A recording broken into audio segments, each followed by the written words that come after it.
What is up, Waffle Gang? I do hope you are well. My name is Mark and today we're checking out some more, you guessed it, am I, the butthole. If you'd like to skip the initial waffle, timestamps are in the description and along the timeline below, but if you are new here, please consider hitting that like, that subscribe, and maybe that notification bell too. As always, it massively helps our channel out, it really does, so just think about it, just click that little likey button right there. Only if you enjoy, of course, though. And with that being said, let's just crack straight on with today's stories. Much love, guys. Now, our first story comes from a throwaway account. Am I the arsehole for forcing a reunion between my fiancée and her family? My fiancée, female 22, and I, male 24, have been together for years. We got engaged after we found out that we were expecting a baby boy. My fiancée isn't on good terms with her family, especially her mum. I should mention that at 17, my fiancée was pregnant, but her mum and everybody in the family wasn't approving of her having it. They kept pressuring her to have an abortion, then give up the baby for adoption. My fiancée ended up having a stillbirth. A few months later, she moved out of the house, and that's when we met. She cut contact with her family and her mum. No one came to our engagement party because my fiancé didn't allow them, although they tried to make amends. She didn't let them visit after we had our baby, and despite the text she received from them, she refused to let them see the baby. I tried to talk to her and see what's going on. She said that she fears they'll force her to give up her baby, but that's not true. We're a family now and she's an adult and a responsible mother. Circumstances are different, and also they kept saying they want to meet their grandbaby, so they love him and there was no harm if they treat him with love and compassion. She refused to discuss it. Her mum contacted me via my mother. She said she wanted me to arrange for a meeting with my fiancé because the family brought gifts for the baby and want to visit. I made arrangements and I ordered food, but I didn't tell my fiancé until they were at the door, so she won't try to make excuses. She saw her mum and family members at the door. She yelled and they tried to greet her and told them to leave before she calls the police. I tried to calm her down. That's when she said I was unbelievable for arranging this visit. She kept yelling at me after they left and said she no longer trusts me with a baby after I betrayed her by letting her family come over behind her back. I told her to just try and start over for the sake of our son, but she went on about her family being toxic, although they did all they could to reconcile. She's mad and isn't talking to me. She wants to go and stay with her friends, saying I might invite her family again and cause her to stress out. But I just thought that was a huge overreaction because if it was me, I'd probably just let go of what happened and move on. I just wanted to say that I already spoke to her family. They said they were willing to do whatever to mend the relationship. They pointed out that our son deserves a relationship with his cousins because they want to see him as well as all the rest of the family. I've seen the kids, they're innocent in this and they want to meet their cousin, which is one of the reasons why I think that my fiancé is not thinking ahead and letting her anger and resentment affect her decision making. I suggested therapy but still won't accept it. I see in this situation, the way I read it anyway, is that OP is totally playing down her feelings in this situation, betraying her in a way, inviting her family over behind her back. OP doesn't know the true extent of what she's been through, and it's obviously been a lot for her to go to this level, to want to go no contact with her family. And if your partner does that, surely you just accept it and support her with that, not try to go behind her back and invite them round. I mean, gee whiz, what goes through your head for someone to try and do that, and then to call it an overreaction afterwards? I'd be very surprised if you're still in a relationship by the end of this week with that kind of attitude. You need to rein that shit in right away and start apologizing. And Madeline Gumbo says, you're the arsehole. Holy shit, what a massive betrayal. Check yourself immediately and stop second guessing your girlfriend's legitimate and founded belief that her family doesn't wish her well. And Lady Edith 347 says, you're the arsehole, you betrayed your partner and have broken her trust. I do not have contact with my mother or her family due to their actions. If I was her, I'd be ending the relationship with you as you've proven yourself to not be on her side. And Vort for Naught says, you're the arsehole, you did a horrible thing to her. Because you want your family to work a certain way, you ignored the trauma that your fiancé experienced and compounded it when you overrode her wishes. And you made it a surprise. You did betray her, and why should she trust you not to ignore her feelings on this matter again, since you clearly don't see what you did was wrong? Let's break this down. When she was younger, her family ignored her wishes and tried to pressure her into a situation with her child, who she subsequently lost, that she did not want. Notice any parallels there? At the same time, you seem to willingly ignore the past trauma she has experienced, instead choosing to tell her that her feelings aren't valid and her choices apparently don't matter to you at all. I'd be unpleasantly surprised if your relationship survives this, not without major changes and apologies on your part. And Judge Judd, Am I the Arsehole, says, wow dude, you're the arsehole. Just because you think you would react a certain way does not entitle you to demand your fiancé react the same way, much less trap her in a situation where she is forced to react at all.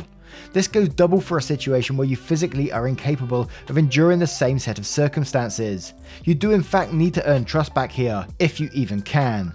Now I turn this one to you guys. What do you guys think of this situation? Let me know in the comments below. And our next story is from a throwaway account. Am I the arsehole for yelling at my stepbrother for how he reacted to my pregnancy announcement? I, female 26, lost my mum at 11. My dad remarried my stepmum. That's when I met my stepbrother, Austin, 31. My stepmum was civil with me, but Austin's always treated me poorly. Growing up with him was not easy. He always disrespected me and stomped on my boundaries. I remember when I first met him, he called me the housemaid and my stepmom barely did anything. He always says I'm delusional to think that he'd see me as a sister and claim that I only made amends with him when I realised he and his mum weren't going anywhere. He hates my dad's side of the family, and after he was kicked out by my dad on Thanksgiving for disrespecting him, Austin demanded the whole family, dad, aunts, grandparents, apologise to him, and they did just to keep the peace. He then started coming over saying no one can kick him out of his mother's house, but the house is my dad's. I got busy with my husband's condition. He has a heart condition that's really difficult to manage. He had surgeries 14 months ago, but his health is better now. Austin ignored my husband and always threw his condition in his face like it's his fault. Austin made comments saying he was surprised we had a marriage before a funeral, that we shouldn't have kids with a sick parent. I ignored him. I'm currently pregnant and my husband is so happy. Austin is in LE, I assume that's law enforcement, so whenever he's on shift I take the chance to visit my dad and have a peaceful dinner. Sunday we visited my dad but found Austin there. We decided to announce since my dad insisted. My dad and stepmom said congratulations, but Austin said, "Are you sure?" I was dumbfounded. He then proceeded to say that he heard that people with chronic conditions struggle with having kids. Me and my husband were shocked by what he was implying. Then my husband got up and walked out. I yelled at him and he yelled back, telling me to start looking for the real dad to pay child support before my husband finds out the truth. I was so livid. My dad did nothing with my stepmom. I called him a jerk and I left after arguing with him and his mum. My husband was crying when we got home. Stepmom sent a text defending him, saying I massively overreacted and that I should have ignored him. He didn't know what he was saying. She told me to let it go for the sake of family and begged me not to make my dad's relationship with Austin worse. My dad demanded Austin apologises and my stepmom is telling me to forgive him so we can let this go, but I refused. So this 31-year-old man in LA, which I assume was law enforcement, and if it does, it seems to make this even worse in my head for some reason, is acting this way. He sounds like a right arsehole. Why? Why is he doing this? And then for stepmom to be enabling this behaviour is absolutely crazy. Absolutely not the arsehole in this situation. And I am really quite surprised that, you know, your dad hasn't kicked his ass out. The dude's 31. He seems to have his own job. He can go and live somewhere else if he's being this much of an arsehole. Why is he still living with you guys? I don't know if we're missing some information here because it seems too crazy to me. But let's check out some of the comments to see what they say. So we have 30E saying 100% not the arsehole. If I were you, I'd go no contact with him for your own sanity. And LaCroix says, not the arsehole. So according to SM, a 31-year-old man in LE doesn't know what he's saying. Yeah, okay. SM may be down with enabling his verbal abuse, but that doesn't mean you have to take it. I'd think seriously about cutting them both out and having your father visit you and avoid their house altogether. I personally couldn't handle the toxicity, and it doesn't seem like your dad is able to put a stop to it while you're at his house. And Setting Nice says, not the arsehole. This babying of Austin has gone on long enough, and if your dad wants a relationship with his grandkid, he's gonna have to man up and put Austin in his place permanently. And Knitting Fairy says, not the arsehole, your stepmother has created a monster with the enabling BS. I think you should let your dad know that you will never be around Austin again and he's not welcome to meet your child. Now, let me know what you guys think of this situation and how would you handle it in the comments below. And our next story is from a throwaway account. Please read the context before lending your judgment. I made a good friend after I finished school. Just to convey their value, they are the first and only friend I've ever had. My parents homeschooled me and didn't want the others to teach me bad habits, so I was essentially socially isolated. Anyway, this led to a lifelong hobby of people watching. I observe people and have a journal in which I write everything I can possibly gather about them. Everyone from a cashier I only meet once to co-workers and family. I have a profile for everyone I've interacted with, including my friend. I also have a voice activated recorder, as I save most of the conversations I have with people so not to miss any details. Oh dear. My parents always thought this was an unusual hobby, but technically I am not doing anything to invade anyone's privacy.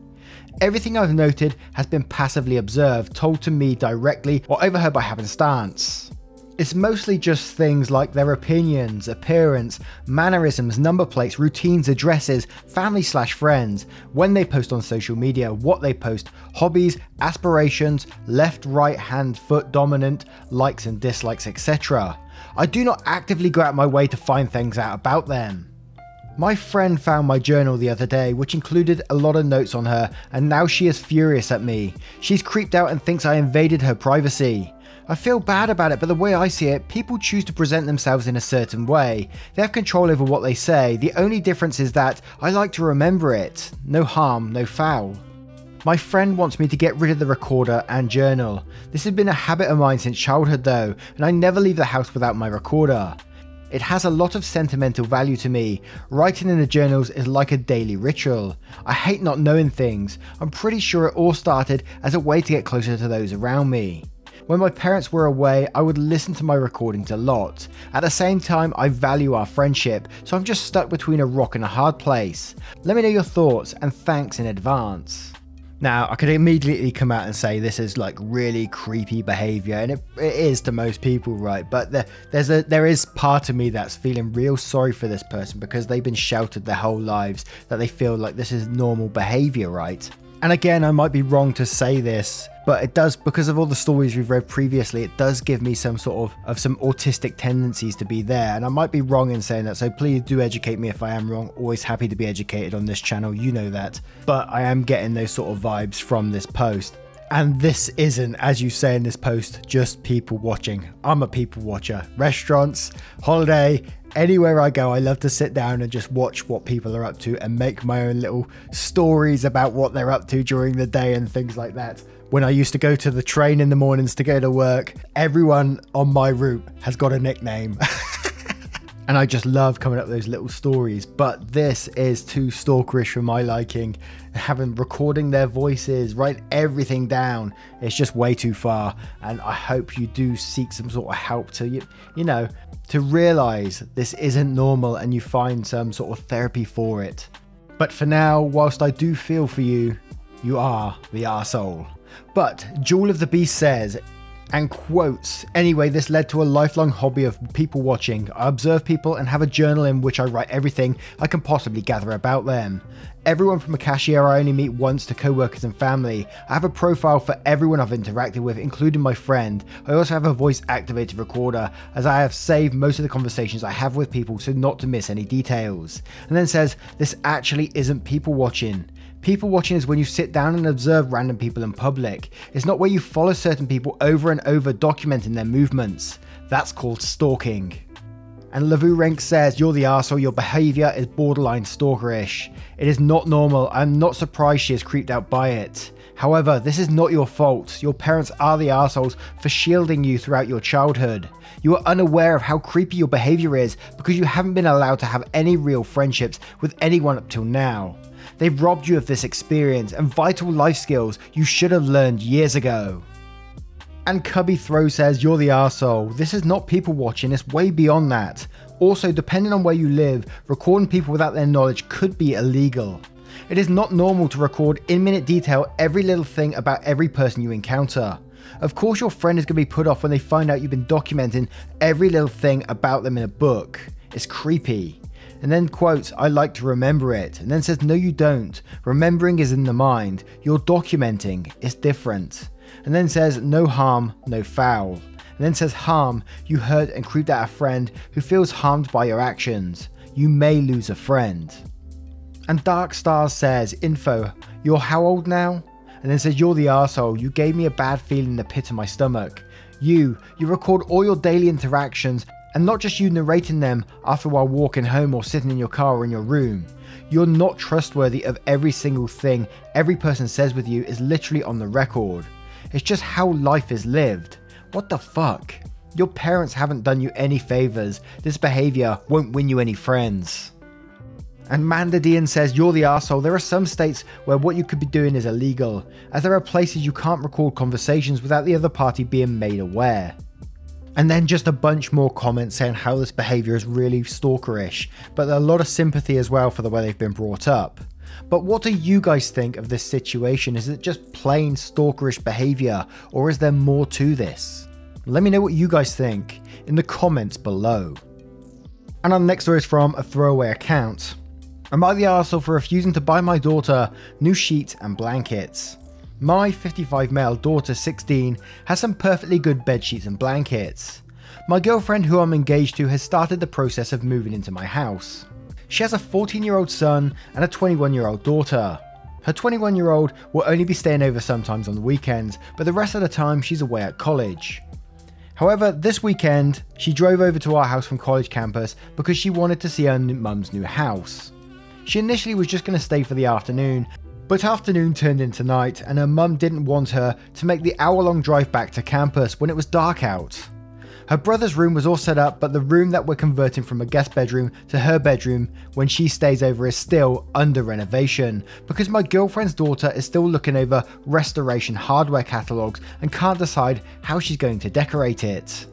She goes into the guest bedroom and says the bed does not look comfortable and she'd rather sleep on the couch. My girlfriend says to her daughter that she will not be sleeping on a couch. My daughter was at my mum's house for the weekend and she has a pretty comfortable bed, so I offered that bed up to my soon-to-be stepdaughter. She spends the rest of the night in the room and goes back to college in the morning. My daughter calls me into her room today and shows me the blood stains over her sheets and also her blanket. My daughter angrily says the blood is like still wet in some areas. The girlfriend comes in and says, oh yeah, I can smell it from here. I think I know what's going on. She shakes her head and says that her daughter hates wearing bottoms to bed, and that includes during her period. She apologizes to my daughter and says she'll speak to her daughter about it and leaves the room. My daughter says that this will be impossible to get out of white sheets and her blanket, and she said always sleeps with a towel when she's on a period. I tell my daughter that we shouldn't let our tempers run wild here and that she's done laundry before, so she can do it again, and that our soon-to-be stepsister is family now, so there's nothing gross about it. My daughter asked me to take her to Bed Bath & Beyond for new sheets. I didn't get why she was so grossed out because she was also a girl and I assume desensitized to period blood. She also personally wiped up her mother's vomit and blood when she was sick, so I didn't get why she couldn't clean her sheets just this once. So I told her to just let it go and that I wasn't asking my girlfriend's daughter to come back just to do laundry. But when she stays over, she'll probably have her set of chores too. Am I the arsehole? Yes. And there's just randomly one massive line that jumped out to me is that like women should be desensitized to each other's period blood because you're just women. I mean, come on, man. You can't be serious. But we're going to head straight to the comments because one guy is just, yeah, he goes off on one and I love it. CatsRob89 says, dude, you're the arsehole and so are your girlfriend and her daughter. No one is okay with finding someone else's wet menstrual discharge in their bed. You, your girlfriend and her daughter need to work together to make this right with your daughter by apologizing and getting her new sheets. Have a read of some of the other threads on here about parents dragging their kids into new blended families, ignoring their very valid concerns about that process and letting their new partner's children get away with outrageous behavior to the disbenefit of their own children. Read about how that destroys their relationship with those children and think about whether you want it to happen to you. You're a dude and you jizz out your dick. Does that mean you're desensitized to the same bodily fluids produced by others and left it in your bed? You made her clean it up. How the fuck is that not your girlfriend's daughter's problem? Just to confirm, you're the arsehole. Too true. And Evening Jellyfish 1 says, you're the arsehole. You're asking her to sleep on sheets that have someone else's period blood on them. That is so disgusting. And now you want her to clean up the mess that your stepdaughter made. Treat your daughter like you've given even a single shit about her. Buy her some damn sheets and don't offer up a room to a bratty child just because she doesn't want to sleep in the perfectly acceptable guest bedroom. And Point Paradox says, you're the arsehole. This is literally disgusting. So if she bled all over the couch you offered her first, would you have let that go as well? Or just say, flip the cushion over? But when your daughter's bed is slept in by a total stranger to her and bleeds all over her bed, she has to sleep in it and feel better because it is washed. That's honestly disgusting, and your fiance's grown adult daughter decided to not wear any pants in a bed that was meant for a child. What is your problem? And a long strange something says, you're the arsehole, so you offered a bed and bed clothings that weren't yours to offer to a rude, unsanitary person who ruined said clothings and tells your daughter that she should just do laundry and that's it. You need to apologise and get her whatever bed clothing she asked for. If you keep disrespecting your daughter like this, don't be surprised if your home turns into a war zone. And Alpha Sierra says, you're the arsehole, buy your daughter some new sheets, stop being gross, saying she's a girl demonstrates a generally shitty attitude towards women. You're going to fuck up your relationship with your daughter over a tiny amount of money. Now, what do you guys think of this story?